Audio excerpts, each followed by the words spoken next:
Shalom, saudara Kristus Tuhan, kembali kita dalam renungan pagi hari ini dan kita sedang membahas tema yaitu hidup kita untuk kemuliaan bagi nama Tuhan. Dan kemarin kita telah membahas bahwa segala sesuatu itu sumbernya dari Tuhan.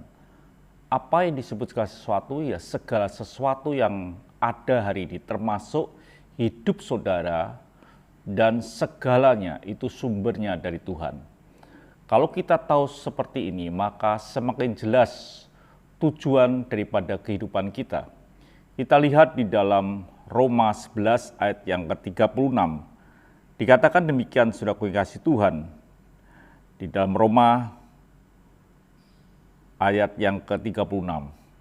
Sebab segala sesuatu adalah dari Dia dan oleh Dia dan kepada Dia, bagi Dialah kemuliaan sampai selama-lamanya. Kalau kemarin kita telah ngerti bahwa segala sesuatu itu sumbernya dari Tuhan, yang perlu kita pahami lagi adalah yang disebut dan oleh Dia. Kata oleh Dia ini artinya bahwa dari Tuhan atau sesuatu yang dipimpin oleh Tuhan. Segala kehidupan kita, perilaku kita, langkah kita, itu langkah yang betul-betul dipimpin oleh Tuhan. Bukan sekedar sumbernya dari Tuhan, tapi langkah kita diatur oleh Tuhan.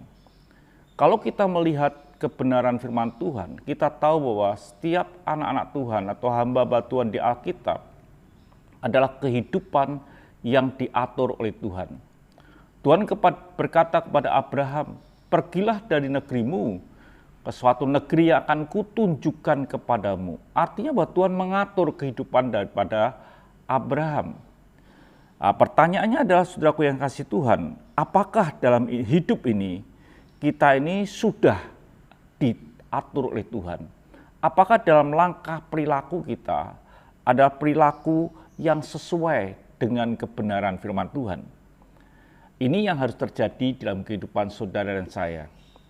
Artinya apa sih kalau saudara ini dipimpin atau perilaku kita sesuai dengan firman Tuhan, hidup kita ini persis atau sesuai dengan tatanan Tuhan, sesuai dengan hukum Tuhan, dan lain sebagainya.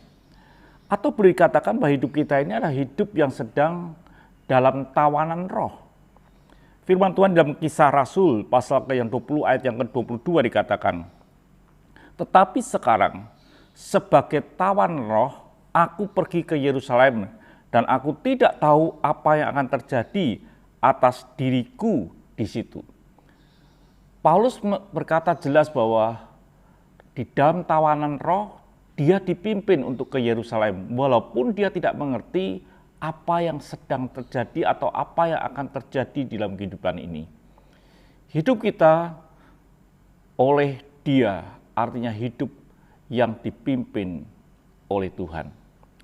Yesaya 61 dikatakan, ayat yang pertama dikatakan jelas, Roh Tuhan Allah ada padaku, oleh karena Tuhan telah mengurapi aku, Ia telah mengutus aku untuk menyampaikan kabar baik kepada orang-orang sengsara dan merawat orang-orang yang remuk hati, untuk memberitakan pembebasan kepada orang-orang tawanan dan kepada orang-orang yang terkurung kelaparan dari penjara. Jadi saudara Kristus Tuhan, hidup kita kalimat oleh Dia, artinya langkah hidup kita dipimpin oleh Tuhan.